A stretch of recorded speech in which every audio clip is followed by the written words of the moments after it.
Welcome to Daily Office Devotions. I'm Reggie Kidd. Thanks for joining me. We're taking a detour from the Daily Office readings this week and next. Instead, we're thinking through various facets of worship and how our Lord provides meaningful communion with Him through our formal corporate worship, as well as in individual worship and our daily devotions. The thoughts offered here are excerpts, sometimes lightly edited, from articles I wrote for Worship Leader magazine a few years ago. They come from a season in my life when I was on a journey from more generic free-form worship to worship shaped by the classic liturgy.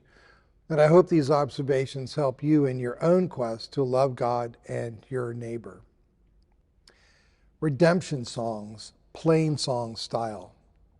As the credits roll in the movie I Am Legend, Bob Marley sings, "Won't you help to sing these songs of freedom? 'Cause all I ever have, redemption songs, redemption songs, redemption songs." An artful choice. Marley's reggae music provides the movie's central character, Robert Neville, played by Will Smith, a slender line of hope. He's reluctant to believe that in his post-apocalyptic world, there's a God with a plan. Reluctant to believe even that any other non-zombie humans exist. Marley's voice from a healthier world helps him fend off despair. Many of us know what it is to feel cut off, to have no sense that there's a master plan. The driver from hell nearly runs you off the road. Cash flow is negative. A relationship unravels. Evil reigns in the world. Good is thwarted at every turn. And you go, am I left alone? Will Smith had Bob Marley's reggae. I have the Book of Psalms. And I have them in the ancient church's plain song. The Psalms invite me to tell God's people's story as my own. Give thanks to the Lord, make known His deeds among the peoples, Psalm 105, verse 1. Warnings made to others become warnings I send to my own unbelieving heart. They did not wait for His counsel, Psalm 106, verse 13. Betrayals of David, then of my Redeemer, and now to my astonishment of me, I find I share, really share, by virtue of taking David's and Jesus' words as my very own. Even my best friend whom I trusted has turned against me, Psalm 41, verse 9. Promises made to others I take for myself. Taste and see that the Lord is good, Psalm 34, verse 8, as though they were intended for me in the first place. Wisdom aimed at people 3 millennia ago, I sing as though I had thought it up myself. My feet had nearly slipped because I envied the proud, Psalm 73, verse 2a and 3a.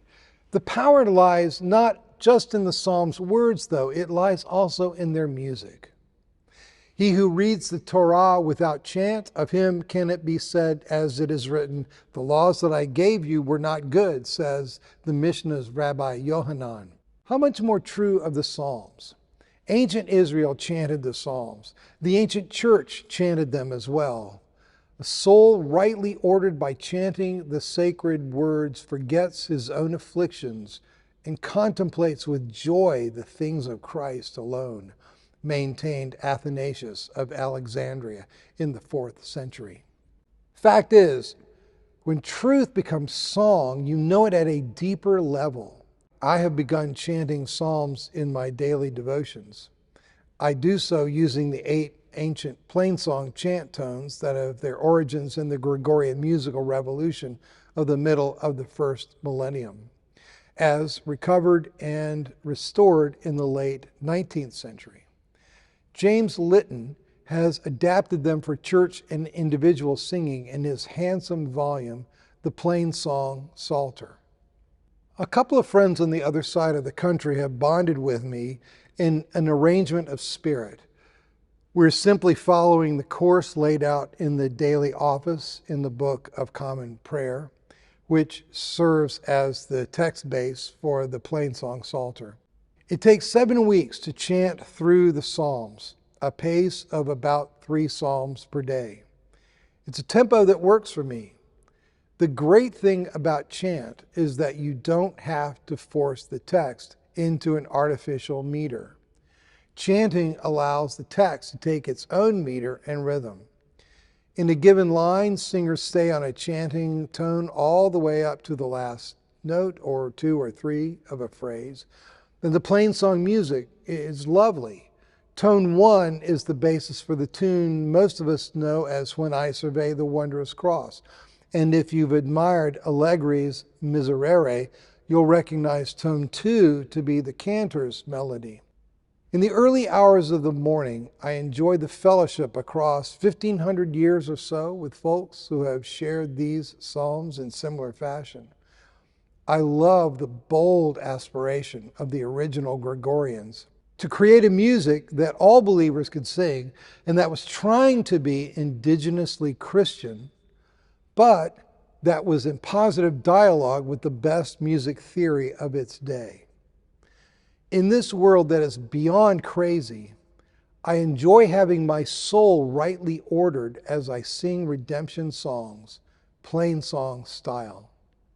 Be blessed this day.